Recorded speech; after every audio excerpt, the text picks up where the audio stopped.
Assalamualaikum warahmatullahi wabarakatuh. Gimana anakku sekalian kabarnya untuk hari ini? Semoga semuanya sehat lalu ya. Untuk pertemuan kedua akan Bu Nani terangkan mengenai standar operasional administrasi transaksi. Untuk pertemuan yang pertama kemarin sudah Bu Nani kasih materinya untuk kalian baca dan kalian pelajari. Untuk SOP administrasi transaksi nanti kita bahas mulai dari pengertian administrasi transaksi. Kita mulai yang pertama mengenai pengertian administrasi. Untuk pengertian administrasi itu ada beberapa pengertian dari beberapa ahli. Nanti bisa kalian baca sendiri.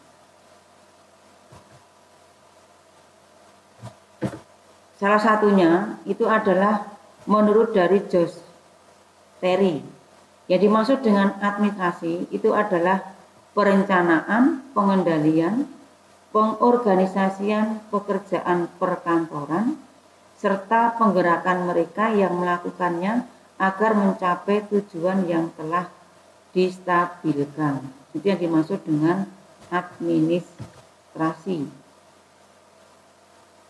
Kemudian maksud dan tujuan dari adanya administrasi. 1. Memantau kegiatan administrasi perusahaan. 2. Mengevaluasi kegiatan pengorganisasian perusahaan. Yang ketiga, menyusun program pengembangan usaha dan kegiatan pengorganisasian perusahaannya. Yang keempat, mengamankan kegiatan usaha dan organisasi perusahaan.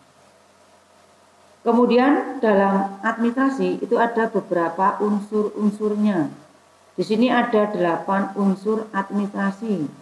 Ada organisasi, manajemen, komunikasi, kepegawaian, keuangan, perbekalan, tata usaha, maupun hubungan masyarakat.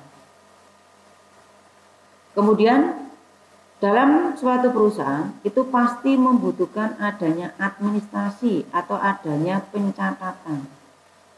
Sehingga administrasi itu sangat bermanfaat untuk perusahaan yang telah menggunakannya. Manfaatnya antara lain, 1. Perusahaan itu dapat dengan mudah bisa menghubungi pihak-pihak yang telah diajak bekerja sama. Kemudian resiko kehilangan barang dapat diperkecil. Kemudian memudahkan untuk melaksanakan pelayanan purna jual. Kemudian perusahaan bisa dengan mudah mengikuti perkembangan perusahaannya melalui laporan keuangannya. Kemudian untuk melakukan pengadministrasian itu kita butuh beberapa berkas administrasi transaksi. Yang pertama untuk berkas administrasi transaksi pembelian. Yang pertama bukti permintaan dari gudang, kemudian jenis barangnya, banyaknya barang yang diminta, kemudian tanggalnya permintaan itu kapan. Yang kedua ada surat pesanan, surat yang dibuat oleh pembeli kepada penjual untuk memesan sejumlah barang. Isinya apa dalam surat pesanan? Itu antara lain nama perusahaan, kemudian jenis dan merek barang yang dipesan, harga barang yang dipesan, yang terakhir kesanggupan pembayaran. Itu ada contoh bentuk surat pesanan. Kalau kita buat surat, jangan lupa itu ada kopnya yang ada di atas itu sebagai contoh, nanti nama perusahaannya, kemudian alamatnya. Baru yang di pojok sebelah kiri itu kamu tulis kepada perusahaan yang akan kita pesan barangnya tadi. Kemudian di bawah ditulis isinya. Kemudian jangan lupa harus ada tanda tangan dari kita yang memesan barang. Kemudian ada berkas mengenai penerimaan barang. Pada saat kita menerima barang, kita harus cek dulu barangnya sesuai tidak dengan apa yang kita pesan. Kemudian contoh surat penerimaan barang. Itu juga harus ada nama perusahaan yang memesan. Kemudian juga ada tanda tangannya. Kemudian ada kartu persediaan. Kartu persediaan itu digunakan untuk mencatat barang yang masuk maupun nanti barang yang keluar. Nama barangnya apa, kodenya, jumlah barang masuk, jumlah barang keluar, sehingga nanti ketemu saldonya berapa, dan itu bisa untuk menentukan harga beli. Kemudian administrasi yang kedua, penjualan. Tadi yang pertama adalah pembelian. Untuk yang transaksi penjualan, kita mulai yang secara kredit. Kalau penjualan secara kredit, kita butuh berkas atau dokumen administrasi. Yang pertama adanya faktur atau invoice. Yang dimaksud dengan faktur itu perhitungan penjualan barang yang dilakukan secara kredit, yang dibuat oleh pihak penjual disampaikan kepada pihak pembeli, yang dimaksud dengan faktur.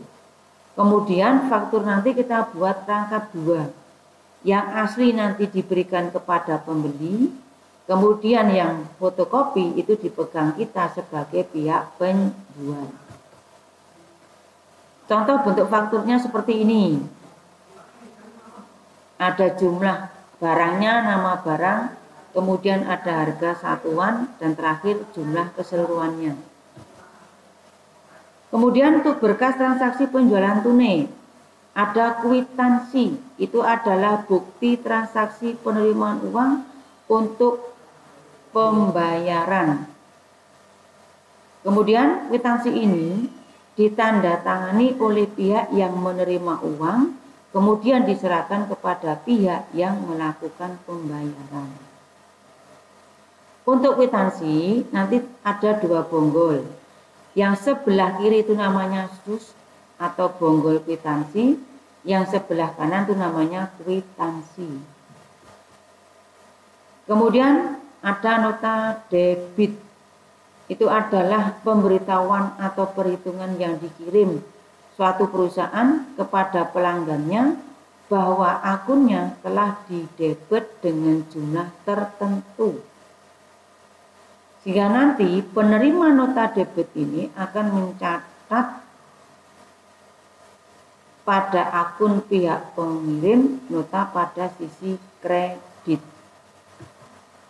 Contoh nota debit seperti ini. Terus kita lanjutkan nota kredit, pemberitahuan atau perhitungan yang dikirim perusahaan kepada pelanggannya bahwa akunnya telah dikredit dengan jumlah tertentu.